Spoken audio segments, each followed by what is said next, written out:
ಈ ಕಾರ್ಯಕ್ರಮದ ಪ್ರಾಯೋಜಕರು Gadiyar group of company. Ramzan ಉಪವಾಸ ಆರಂಭವಾಗಿದೆ. ನಾವು ಪ್ರತಿ ವರ್ಷ ರಂಜಾನ್ ಉಪವಾಸ ಸಂದರ್ಭದಲ್ಲಿ ವೈದ್ಯರೊಂದಿಗೆ ಮಾತಾಡ್ತೇವೆ. ವೈದ್ಯರೊಂದಿಗೆ ಮಾತನಾಡುವಾಗ BP, ಶುಗರ್ ಮತ್ತು ಸಾಮಾನ್ಯ ಕಾಯಿಲೆ ಬಗ್ಗೆ ನಾವು ಹೆಚ್ಚು ಆದ್ಯತೆ ಕೊಟ್ಟಿರ್ತೇವೆ. ಆದರೆ ಅದಕ್ಕಿಂತ ಹೆಚ್ಚು ಸಮಸ್ಯೆ ಇರುವ ಇನ್ನೂ ಆರೋಗ್ಯ ಸಮಸ್ಯೆಗಳಿದ್ದಾವೆ. ಈ ಹಿನ್ನೆಲೆಯಲ್ಲಿ ಅಂದರೆ ಮುಖ್ಯವಾಗಿ ನರರೋಗಕ್ಕೆ ಸಂಬಂಧಪಟ್ಟ ಸಮಸ್ಯೆಗಳಿದ್ದಾವೆ. ಅದು ಯಾವುದೆಲ್ಲ ನಮ್ಮ ಉಪವಾಸ ಸಂದರ್ಭದಲ್ಲಿ ಸಮಸ್ಯೆಗಳು ಸೃಷ್ಟಿಸಬಹುದು ಮತ್ತು ಅದನ್ನು ನಿವಾರಿಸಿಕೊಂಡು ಹೇಗೆ ಉಪವಾಸ ಕ್ರಮವನ್ನು ನಾವು ಸ್ಪಂದಿಸಬಹುದು ಅನ್ನೋದಕ್ಕೆ ನಾವು ಮಾಹಿತಿಯನ್ನು ಪಡೆಯಲಿಕ್ಕೆ ಬಂದಿದೆ. ನಮ್ಮ ಜೊತೆಯಲ್ಲಿ ಮಂಗಳೂರಿನ ಖ್ಯಾತ ವೈದ್ಯರಂತಹ ಡಾಕ್ಟರ್ ಸಲ್ಮಾ ಸುಹಾನ ಇದ್ದಾರೆ. ಸಲ್ಮಾ ಸುಹಾನರವರು ದೇರಳಕಟ್ಟೆ NPI ಆಸ್ಪತ್ರೆಯಲ್ಲಿ ನರರೋಗ ವಿಭಾಗದಲ್ಲಿ ಅಸೋಸಿಯೇಟ್ ಪ್ರೊಫೆಸರ್ ಆಗಿದ್ದಾರೆ. ಹಾಗೆ ಅವರದು ಮಂಗಳೂರಿನ ಪಳನೀರಿನಲ್ಲಿ ಒಂದು ಕ್ಲಿನಿಕ್ ಕೂಡ ಇದೆ. ಆ ಕ್ಲಿನಿಕ್ನಲ್ಲಿ ಕೂತ್ಕೊಂಡು ನಾವು ಮಾತಾಡ್ತಾ ಇದ್ದೇವೆ. ಸಲ್ಮಾನ್ ಅವರೇ, ನಾವು ಕೇಳ್ತಾ ಇರೋದು ಈಗ ನರರೋಗ ಅಂತ ಹೇಳುವಾಗ ನಮಗೆ ಮುಖ್ಯವಾಗಿ ಈ ಪಾರ್ಶ್ವ ಸ್ಟ್ರೋಕ್ ಮತ್ತು ಈ ಎಫಿಷಿಯನ್ಸಿ ಅಂದರೆ ಈ ಅಪಸ್ಮಾರ ಅಂತ ನಾವು ಹೇಳ್ತೇವೆ. ಸೊ ಇದು ಹೆಚ್ಚು ಜನರು ಇರ್ತಾರೆ. ಬಟ್ ಇಂಥವರಿಗೆ ಉಪವಾಸ ಮಾಡಲಿಕ್ಕೆ ಸಮಸ್ಯೆ ಆಗ್ತದೆ. ಸೊ ಇದನ್ನು ನಿವಾರಿಸಿಕೊಂಡು ಉಪವಾಸ ಮಾಡಲಿಕ್ಕೆ ಸಾಧ್ಯ ಇದೆಯಾ ಅಥವಾ ಅವರು ಆರೋಗ್ಯ ಸಮಸ್ಯೆ ಕಾಡಲಿಕ್ಕೆ ಸಾಧ್ಯ ಇದೆ? ಈ ಬಗ್ಗೆ ಏನು ಹೇಳಿ? ನೋಡಿ, ನರರೋಗ ಅಂದರೆ ಮೋಸ್ಟ್ ಕಾಮನ್ ಈಗ ಬರ್ತಾ ಇರೋದು ಸ್ಟ್ರೋಕ್ ಮತ್ತು ಸೀಜರ್ಸ್ ಎಲ್ಲ. Most of the people when Ramadan comes everybody accepts it with a lot of enthusiasm. But at the same time stroke patient, seizures patient ಅವ್ರಿಗೆ it's like a big challenge, major challenge. ಯಾಕೆಂದರೆ seizures ಅಂದರೆ in common language when fits ಅಂತ ಹೇಳ್ತೇವೆ. Fits ಅಂದರೆ most important thing is the medication as well as the dosing schedule. ಏನಾಗುತ್ತಂದರೆ usually the seizures patient young age ಇರ್ತಾರೆ. Of course elderly ಪೇಷಂಟ್ಸಲ್ಲಿನೂ ಇರ್ತಾರೆ. It effects all age group. But Young patients ಆಗ parents ಬಂದು ನಮ್ಮ ಹತ್ರ ಕೇಳ್ತಾರೆ, ಉಪವಾಸ ಹಿಡ್ಬೋದಾ, ಕ್ಯಾನ್ ವಿ ಫಾಸ್ಟ್ ಅಂತ. ಸೊ ಆ reply is it depends on each patient. If the patient scissor is under control, like last scissor was 2 years back, now patient is controlled, then maybe we can still consider. However, if the patient is having recurrent seizures, for example ತಿಂಗಳಲ್ಲಿ once or twice seizures ಬರ್ತಾ ಇದೆ, doctor tablets ಕಡಿಮೆ ಮಾಡುವಾಗ ಮತ್ತೊಮ್ಮೆ fits ಬರ್ತಾ ಇದೆ, so in those cases it's better to avoid fasting. Why? Because seizures ಅಂದರೆ ಕಂಟ್ರೋಲಲ್ಲಿ ಇಡ್ಬೋದು, but there are a lot of trigger factors ಅಂತ ಹೇಳ್ತೇವೆ ಫಾರ್ ಸೀಜರ್ಸ್. ಫಾರ್ ಎಕ್ಸಾಂಪಲ್, ನಾವು ಎಷ್ಟೊಂದು ಮೆಡಿಸಿನ್ಸ್ ಕೊಟ್ರೇನೋ if the patient does not take sleep well, seizures ಬರುತ್ತೆ. If ಬಾಡಿಯಲ್ಲಿ ಶುಗರ್ಸ್ ಲೋ ಆದರೆ ಸೀಜರ್ಸ್ ಬರುತ್ತೆ. ಸ್ಟ್ರೆಸ್ ತೆಗೆದ್ರೆ they will be seizures. So we have to avoid those triggers. So in patients who are already prone for recurrent seizures, it's always better to avoid fasting. Otherwise, stable patients, after consultation with your treating physician, you have to decide whether medications can be ನಿಮ್ಮಷ್ಟಕ್ಕೆ ನೀವೇ ನಿರ್ಧಾರ ತಗೊಳ್ಬೇಡಿ. ಯಾವುದೋ ನಿರ್ಧಾರಕ್ಕೂ ಅಂದರೆ fits ಇದೆ ಅನ್ನೋ ಕಾರಣಕ್ಕಾಗಿ ಉಪವಾಸದಿಂದ ದೂರ ಇರಬೇಕಾಗಿಲ್ಲ. ಆದರೆ ಉಪವಾಸ ಇರಬಹುದು, ಆದರೆ ಅದಕ್ಕೆ ವೈದ್ಯರ ಸಲಹೆ ತಗೊಳ್ಳೇಬೇಕು. ಅಂದರೆ ನಾನು ಸಹ ಆರೋಗ್ಯವಾಗಿದ್ದೇನೆ, ನನಗನ್ನಿಸ್ತಾ ಇದೆ, ನಾನು ಉಪವಾಸ ಇರ್ತೇನೆ ಅಂದರೆ ಅದು ಭವಿಷ್ಯದಲ್ಲಿ ನಿಮಗೆ ಸಮಸ್ಯೆಯಾಗಿ ಕಾಡುವ ಸಾಧ್ಯತೆ ಇದೆ. ಮತ್ತೊಂದು ಪಾರ್ಶ್ವವಾಯು ಅಂದರೆ ಒಂದು ಇದಾಗ್ತದೆ, ಅಂದರೆ ಸ್ಟ್ರೋಕ್ ಆಗ್ತದೆ. ಸೊ ಇಂಥವ್ರಿಗೂ ಉಪವಾಸ ಹಿಡಿಬಹುದು. ಅದು ಹೇಗೆ ಅಂದರೆ ಅವರಿಗೆ ಸಮಸ್ಯೆ ಆಗುವ ಸಾಧ್ಯತೆ ಇದೆಯಾ? ಸ್ಪಾರ್ಸಿ ಅಂದರೆ what is stroke is there is decrease blood flow to the brain. There is a blood which connects from here to the brain. So when there is reduced blood flow ಅಂದರೆ ಬ್ರೈನ್ಗೆ ಬ್ಲಡ್ ಕಡಿಮೆ ಆದಾಗ there will be stroke. So patients who had recent stroke, for example last 3 months ಅಲ್ಲಿ stroke ಇದ್ದವ್ರಿಗೆ already the blood flow is reduced. So during fasting state ಏನಾಗುತ್ತೆ ಅಂದರೆ already the BP might drop or patient because of prolonged fasting. ಆ ಥರ ಇದ್ದಾಗ ಏನಾಗುತ್ತೆ ಅಂದರೆ blood flow will come even, blood flow to the brain reduces even further. That time the severity of the stroke increases or the patient can have another stroke. So recent stroke ಆಗಿದ್ದ ಪೇಷಂಟ್ಗೆ we tell them to avoid fasting. For example, last 6 months ಅಲ್ಲಿ stroke ಆಗಿತ್ತು. That is one thing. Patients who had stroke 10 years back, 20 years back, still we can consider fasting provided they are adequately hydrated. ನೀರು ಸರಿ ಕುಡಿಬೇಕು. You can not just say we are fasting, no adequate nutrition, no food, ಆ ಥರ ಆಗಲ್ಲ. You have to have proper nutrition, proper hydration, only then you should fast. ಯಾಕೆಂದರೆ there is something called atherosclerosis. Already elderly ಪೇಷಂಟ್ಸಲ್ಲಿ ಇದು ರಕ್ತನಾಳೆ block ಆಗಿರುತ್ತೆ because of the cholesterol plaques. ಆಗ if there is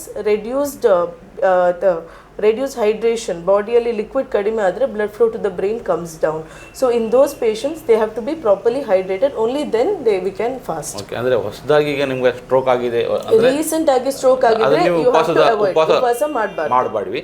ಮತ್ತು ನೀವು ಬಹಳ ವರ್ಷ ಆಗಿದೆ, 10 ವರ್ಷ ಅಂತ ಹೆಚ್ಚಾಗಿದೆ ಅಂತ ಹೇಳಿದ್ರೆ ಅಥವಾ 5-6 ವರ್ಷ ಆಗಿದೆ ಅಂತಂದರೆ ಉಪವಾಸ ಹಿಡಿಬಹುದು.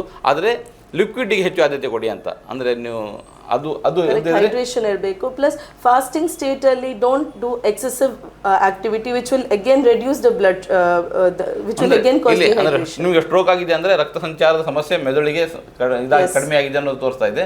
ಸೊ ನೀವು ಉಪವಾಸ ಹಿಡಿದು ಮತ್ತೆ ಅದು ಸಂಚಾರ ಕಡಿಮೆ ಆದ್ರೆ ಇನ್ನೂ ಸಮಸ್ಯೆ ಆಗುವ ಸಾಧ್ಯತೆ ಇದೆ. ಸೊ ಅದರಿಂದ ಒಂದು ಇದಕ್ಕೂ ಕೂಡ ನೀವು ಡಾಕ್ಟರ್ ಸಲಹೆ ಪಡ್ಕೊಂಡೇ ಹೋಗಬೇಕು ಮತ್ತು ಕಟ್ಟುನಿಟ್ಟಾಗಿ ಸಲಹೆಯನ್ನು ಪಾಲಿಸಲೇಬೇಕು. ಅಂಡ್ ಫಾಸ್ಟಿಂಗ್ ಉಪವಾಸ ಟೈಮ್ ಅಲ್ಲಿ ತುಂಬಾ ಎಕ್ಸೆಸಿವ್ ಆಕ್ಟಿವಿಟಿ ಮಾಡಬಾರ್ದು.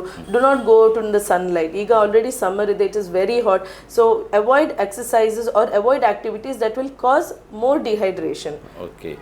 ಸೊ ಹಾಗೆ ಮತ್ತು ನಾವು ನರರೋಗಕ್ಕೆ ಸಂಬಂಧಪಟ್ಟಂತೆ ನಾವು ಮಾತಾಡೋ ಬೇರೆ ಬೇರೆ ಸಮಸ್ಯೆಗಳಿದ್ದಾವೆ. ನಾವು ಹೇಳಿದ 2 ಸಮಸ್ಯೆಗಳ ಹೊರತಾಗಿ ಸೊ ಈಗ ನರರೋಗಕ್ಕೆ ರೆಗ್ಯುಲರ್ ಔಷಧಿಗಳನ್ನು ತಗೊಳ್ಬೇಕು ಮತ್ತು ಅದು ನಿರ್ದಿಷ್ಟ ಸಮಯಕ್ಕೆ ತಗೊಳ್ಬೇಕು ಅಂತ ಇರ್ತದೆ.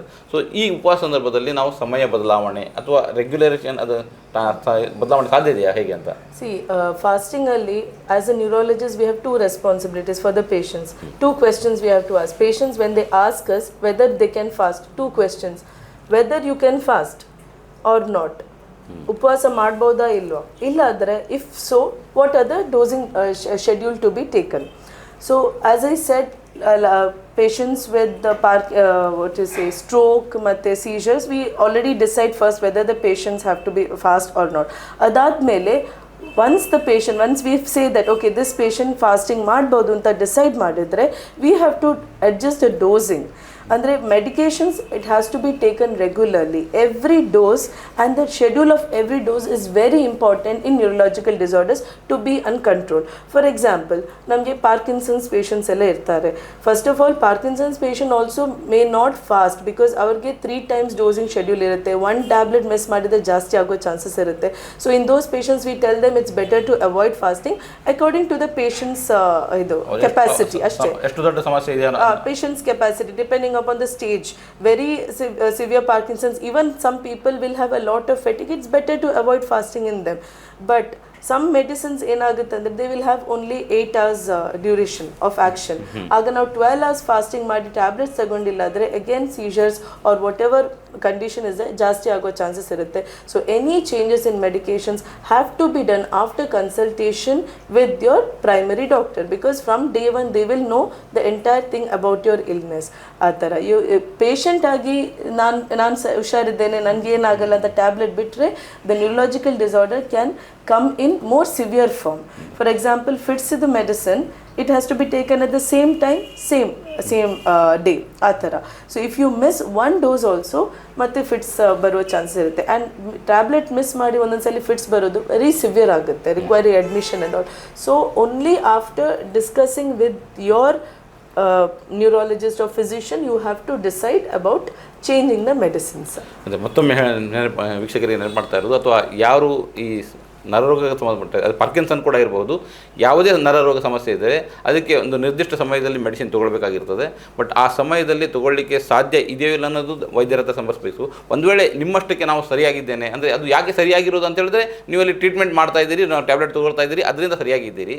ಬಟ್ ಉಪವಾಸ ಮಾಡದ ಕಾರಣದಿಂದಾಗಿ ಅದು ಇನ್ನಷ್ಟು ಹೆಚ್ಚಾಗಿ ಮತ್ತೆ ಡಾಕ್ಟರ್ ಹತ್ರ ಹೋದಾಗ ಅದು ಸಮಸ್ಯೆ ನಿವಾರಿಸಿದ ಹಂತಕ್ಕೆ ಬರ್ಬೋದು. ಆದ್ದರಿಂದ ಮತ್ತೊಮ್ಮೆ ನಾವು ನಿಮ್ಮ ಹತ್ರ ರಿಕ್ವೆಸ್ಟ್ ಮಾಡ್ತಾ ಇರೋದು ನಿಮ್ಮಷ್ಟಕ್ಕೆ ನೀವೇ ಯಾವುದೇ ನಿರ್ಧಾರಕ್ಕೆ ಬರಬೇಡಿ ಅಂತ.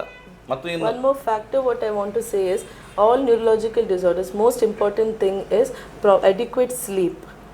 Adequate sleep is very important. Even with medications, if you do sleep deprivation can precipitate it. So Ramadan time alli sleep already kadime irutte, so that has to be adjusted. So if you are a patient with neurological illness who is fasting, you should see to it that you have a sound sleep of minimum 6 hours. Because any uninterrupted sleep, if any sleep deprivation despite medications, you can have a precipitation of whatever illness you have. Okay, ನರರೋಗದ ಎಲ್ಲರಿಗೂ ನಿದ್ದೆ ಅವಶ್ಯಕತೆ. ಆದರೆ ನರರೋಗದ ಸಮಸ್ಯೆಯಿಂದ ಇದ್ದವರು ನಿಮ್ಮ ನಿದ್ದೆಗೆ ಆದ್ಯತೆ ಕೊಡಬೇಕು ಅನ್ನೋದು, ಅಂದರೆ ಕನಿಷ್ಠ 6 ಗಂಟೆ ಮಲಗಬೇಕು.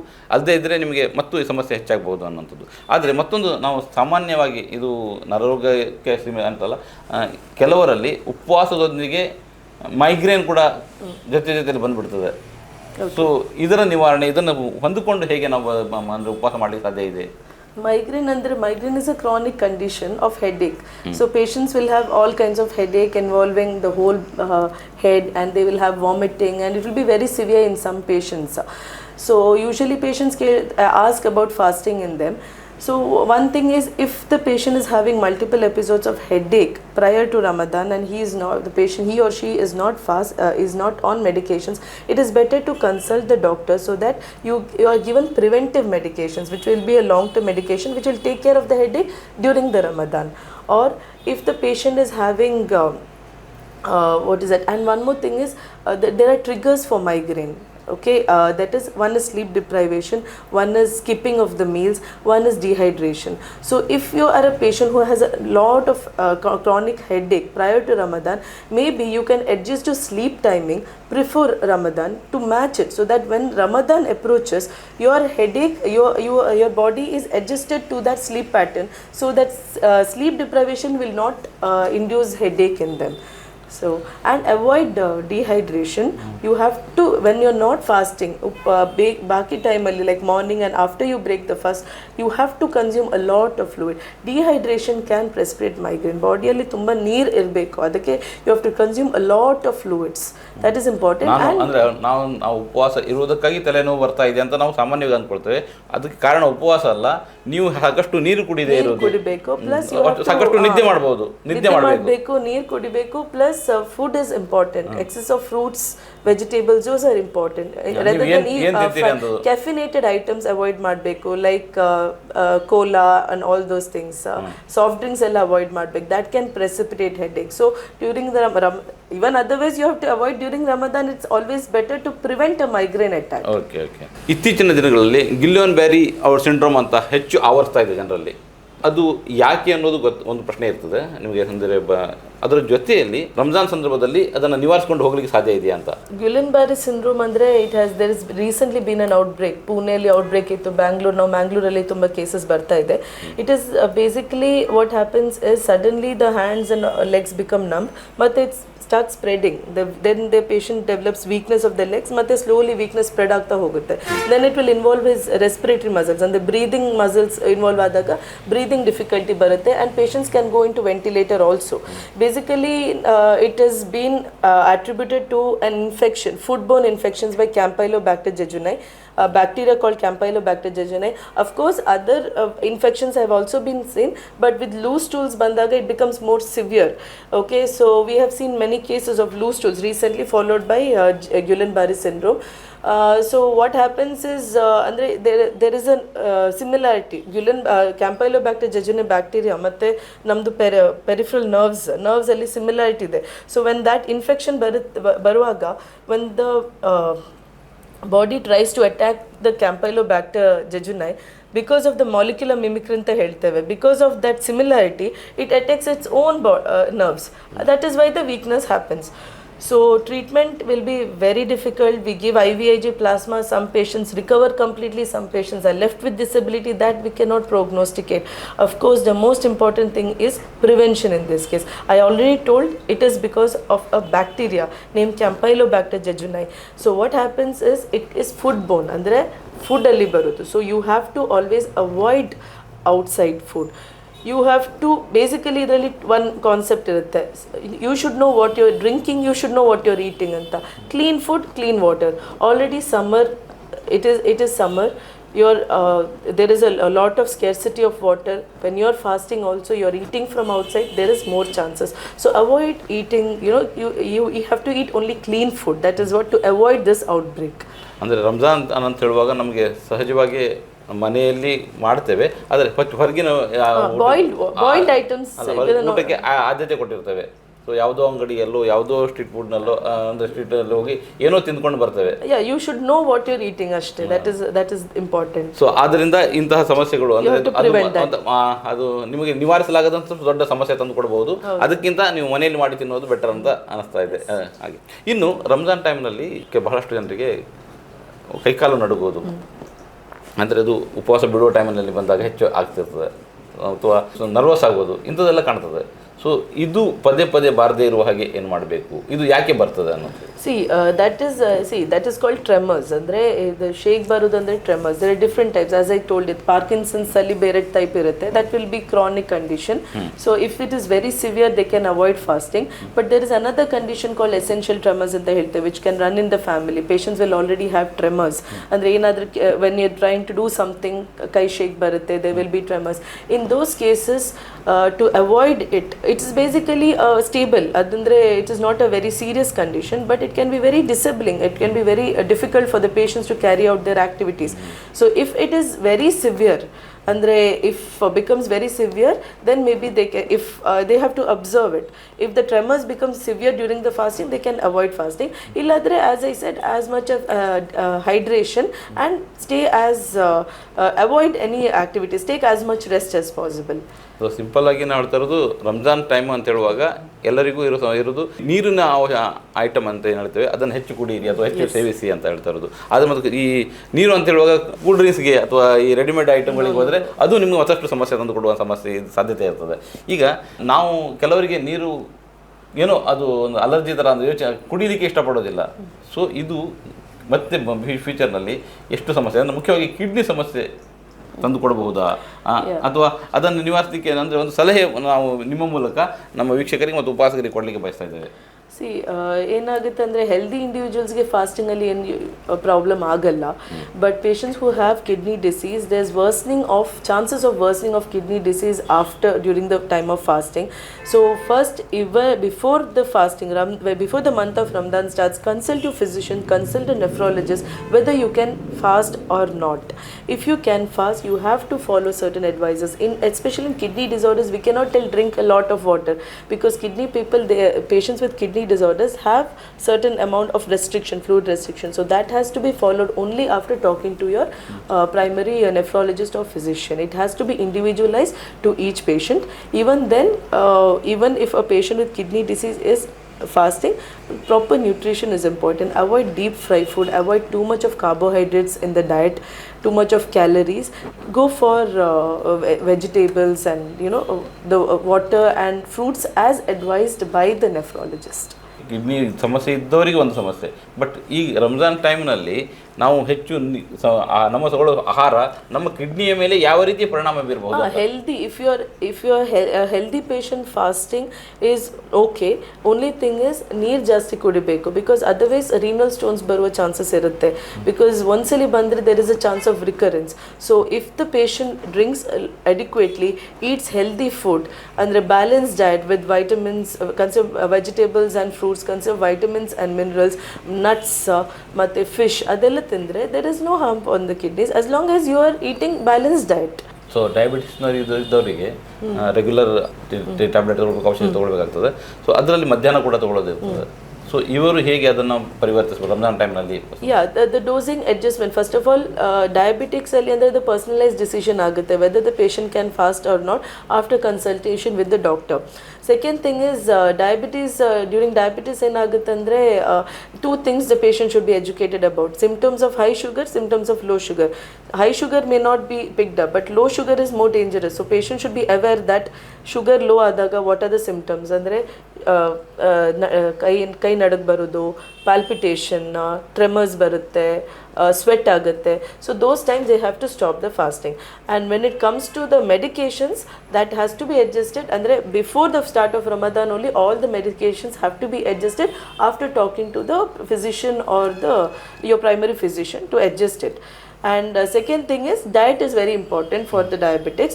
Do not take desserts, ಮತ್ತೆ juice, fried items, ಅದೆಲ್ಲ ಅವಾಯ್ಡ್ ಮಾಡಬೇಕು, because that can just increase the sugar levels. Okay, ನಾವೀಗ ಪದೇ ಪದೇ ಆಹಾರದ ಬಗ್ಗೆ ಮಾತಾಡ್ತಾ ಇದ್ದೇವೆ.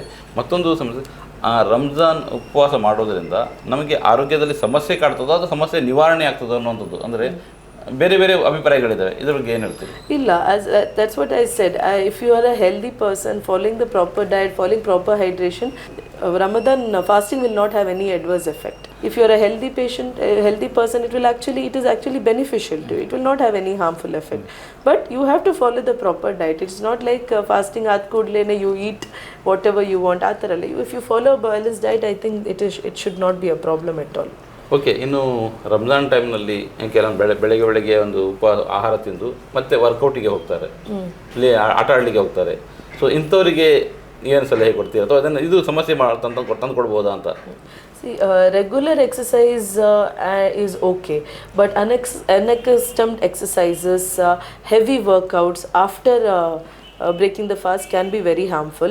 See, if you are a person who has already been doing activities, then okay, you can continue it, but maybe you can cut down. Andre 1 hour madudu, maybe you can cut down by 15 minutes, like that. You can cut down the amount of activities that you're doing and avoid this doing those exercises at the time when you are fasting, because matte dehydration agutte. So after you break the fast, maybe you can do, but moderate amount. Don't do too much. So if a person has already been active, then you can do it. But if a person has never done exercises till now and suddenly Ramadan month ಅಲ್ಲಿ exercise ಮಾಡಿದ್ರೆ, then it can be very harmful for them. ನೀವು ಮಹಿಳೆಯಾಗಿದ್ದೀರಿ, ನಿಮ್ಮಲ್ಲಿ ಅಂದರೆ preparation ಕೂಡ ಮಾಡ್ತಾ ಇರ್ತೀರಿ.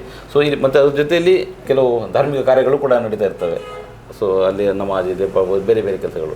So ಈ ಸಂದರ್ಭದಲ್ಲಿ ಮಹಿಳೆಯರು ಯಾವುದಕ್ಕೆ ಆದ್ಯತೆ ಕೊಡಬೇಕು ಅಥವಾ ಹೇಗೆ ಇದನ್ನು ಎಲ್ಲವನ್ನು ನಿಭಾಯಿಸ್ಕೊಳ್ಬೇಕು, ಮತ್ತು ತಮ್ಮ ಆರೋಗ್ಯವನ್ನು ಕೂಡ ಹೇಗೆ ಈ ಬಗ್ಗೆ ಏನಾದ್ರು ಮಹಿಳೆಯಾಗಿ ನೀವೇನು ಹೇಳಲಿಕ್ಕೆ ಬಯಸ್ತೀರಿ? What I would tell is Ramadan is not a month of physical hardship. So ಏನಾದರೂ ಇದ್ರೆ keep it as simple as possible. Iftar ಆಗಲಿ, even morning food ಆಗಲಿ, it has to be as simple as possible. So you have to have both time for your prayers as well as food. Don't give too much concentration of the food. As I said, keep it as simple so that the workload on yourself is also less. So avoid ನಿರೀಕ್ಷೆಗಳು ಇರ್ತವೆ ಮನೆಯಲ್ಲಿ, ಅದೆಲ್ಲ ಅಂದರೆ ಅದು ಬೇಕು, ಮಕ್ಕಳಿಗೆ ಅದು ಬೇಕು, ಮನೆ ಯಜಮಾನನಿಗೆ ಇದು ಬೇಕು, ಅದೆಲ್ಲ ಮಾಡಬೇಕಾಗ್ತದೆ. ಸೊ ಈ ಹಿನ್ನೆಲೆಯಲ್ಲಿ ಅಂದರೆ ಅವರಿಗೂ ಒಂದು ಸಲಹೆ ಬೇಕು. Ramadan is not a month for physical hardship. Keep it as simple as possible. If the children ask for something, maybe one day you can do, one divsa maadi, the next day you can take rest. Every day ಮಾಡಬೇಕು ಅಂತ ಇಲ್ಲ. Of course there will be expectations from children and family members, and idu beku adu beku, and when they are fasting and they are asking us, we want this, as a lady, as a mother, you cannot say no, I will not do it. ಹೇಗಾದ್ರಾಗಿ one lady will always do for their family. They will always cook for their family. But my suggestion would be maybe not cook every day, because you also have a tolerance level. You're also fasting. And maybe you can do it today. Tomorrow you can take rest and alternate ಆಗಿ ಮಾಡಬಹುದು. Okay, ಇನ್ನು ಮಹಿಳೆಯರ ವಿಷಯಕ್ಕೆ ಬರೋದಾದರೆ, ಕೆಲವರು ಮಕ್ಕಳನ್ನು ಹೆರಿಗೆ ಆಗಿರ್ತದೆ, ಮಕ್ಕಳಿಗೆ ಆಹಾರ ಕೊಡಬೇಕು, ಒಂದು ಎದೆಹಾಲಿ ಕೊಡಬೇಕು. ಸೊ ಇಂಥವರು ಕೂಡ ಅಂದರೆ ಆ್ಯಕ್ಚುಲಿ ಅದಕ್ಕೆ ನಿರ್ದೇಶನಗಳಿದ್ದಾವೆ, ಆದರೂ ಕೂಡ ನಾನು ಉಪವಾಸ ಇರ್ತೇನೆ ಅನ್ನುವಂಥ ಮಹಿಳೆಯರು ಕೂಡ ಇದ್ದಾರೆ. ಸೊ ಅವ್ರಿಗೆ ಏನು ಸಲಹೆ ಕೊಡ್ತಾರೆ? See, pregnancy it's better to avoid fasting. ಯಾಕಂದರೆ in pregnancy we are looking at the mother as well as the child's health ಅಲ್ಲ. So it's better to avoid. You can always make up for it later, but still there are patients now instruction ಮಾಡಿದ್ರೂ they will still fast. In those people I would again say is only, anyways we always suggest for pregnancy, we always suggest nutrition. Double the nutrition, double the amount of fluid that you're taking, and anytime you feel that you're tired or you cannot, then don't fast.